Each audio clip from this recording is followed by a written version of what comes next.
السلام علیکم ورحمۃ اللہ وبرکاتہ۔ محترم سامعین، اگلے سبق بس ہم پہنچ گئے ہیں۔ تختی نمبر 3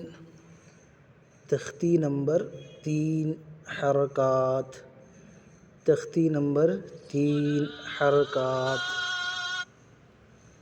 تختی نمبر 3 حرکات۔ اعوذ باللہ من الشیطان الرجیم، بسم اللہ الرحمن الرحیم۔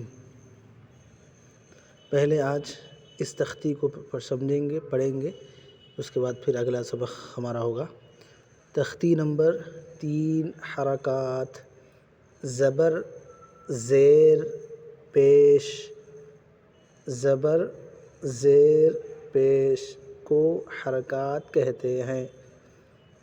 زبر، زیر، پیش کو حرکات کہتے ہیں۔ یہ ٹیڑھی لکیر جو اوپر ہے یہ زبر، جو نیچے ہے وہ زیر، اور یہ جو اوپر گول سے ہے یہ پیش۔ تو یہ 2 لائن ہیں، یہ ایک لائن، یہ ایک لائن، لیکن بہت اہم ہے، اس لیے اس کو اچھی طرح یاد کرنا ہے، سمجھنا ہے۔ جب سمجھ جائیں گے تو پھر یاد بھی رہے گا اور آگے کے لیے آسانی ہوگی۔ زبر، زیر، پیش کو حرکات کہتے ہیں۔ زبر، زیر، پیش کو حرکات کہتے ہیں۔ زبر، زیر، پیش کو جلدی پڑھے۔ زبر، زیر، پیش کو جلدی پڑھے، تھوڑا بھی نہ کھینچے۔ زبر، زیر، پیش کو جلدی پڑھے، تھوڑا بھی نہ کھینچے۔ الف ہمیشہ خالی ہوتا ہے۔ الف ہمیشہ خالی ہوتا ہے، جو الف خالی نہ ہو وہ حمزہ ہے۔ جو الف خالی نہ ہو وہ حمزہ ہے۔ زبر کی آواز اوپر کو اڑتی ہے۔ زبر کی آواز اوپر کو اڑتی ہے۔ ہم کو پڑھنا ہے، ہم کو یاد رکھنا ہے اس طرح۔ تختی نمبر 3 حرکات۔ زبر، زیر، پیش کو حرکات کہتے ہیں۔ زبر، زیر، پیش کو جلدی پڑھے، تھوڑا بھی نہ کھینچے۔ الف ہمیشہ خالی ہوتا ہے، جو الف خالی نہ ہو وہ حمزہ ہے۔ زبر کی آواز اوپر کو اڑتی ہے۔ اس کو آپ حضرات اچھی طرح بار بار سنیں اور اس کو ریپیٹ کرتے رہیں، کیونکہ یہ جب یاد ہو جائے گا تو پھر اس کے بعد اگلے اسباق میں ہمارے لیے بہت آسانی ہوگی۔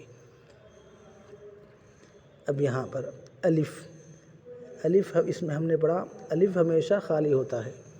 پچھلے سبقوں میں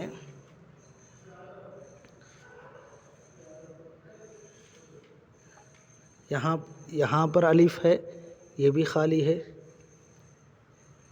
یہاں الف ہے، یہ بھی خالی ہے۔ یہاں الف ہے، یہ بھی خالی ہے۔ یعنی گزشتہ سبقوں میں ہم نے الف کو ہمیشہ خالی ہی دیکھا ہے، اور اصل یہی ہے کہ الف ہمیشہ خالی ہوتا ہے۔ جب اس کے اوپر یا نیچے کچھ آ جائے تو اس کا پڑھنا تبدیل ہو جائے گا۔ اب اس کے اوپر آ گیا تو اسے الف نہیں کہیں گے، حمزہ کہیں گے۔ الف کے اوپر یا الف کے نیچے کچھ آئے تو اسے حمزہ کہیں گے۔ جو الف خالی نہ ہو وہ حمزہ ہے۔ جو الف خالی نہ ہو وہ حمزہ ہے۔ اب آپ بتائیں یہ الف ہے یا حمزہ ہے؟ یہ حمزہ ہے، اس لیے کہ اس کے اوپر زبر ہے۔ اگر اس کے نیچے زیر ہو جاتا تبھی بھی یہ حمزہ ہوتا، اس کے اوپر پیش ہوتا تبھی بھی یہ حمزہ ہوتا۔ کیوں؟ اس لیے کہ اس کے اوپر یا نیچے کوئی اور حرکت اس کے نام کو تبدیل کر رہی ہے۔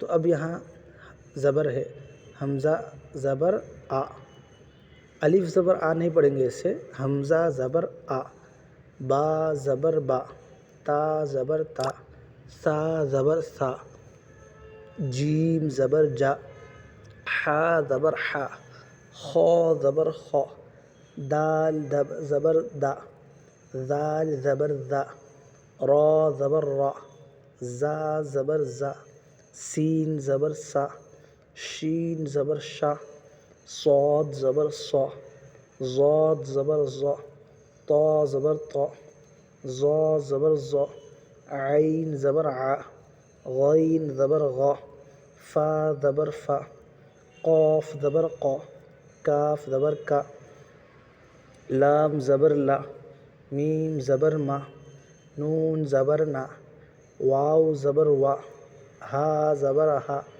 حمزہ زبر آ، یا زبر یا زبر یا۔ اس طرح حمزہ زبر آ کو پڑھنے کو ہجے کرنا کہتے ہیں، ہجے کرنا۔ اب اس کو رواں پڑھنا ہے، یعنی ڈائریکٹلی آ، با، تا، سا، جا، ح، خ، د، ذ، ر، ز، س، ش، ص، ظ، ط، ظ، ع،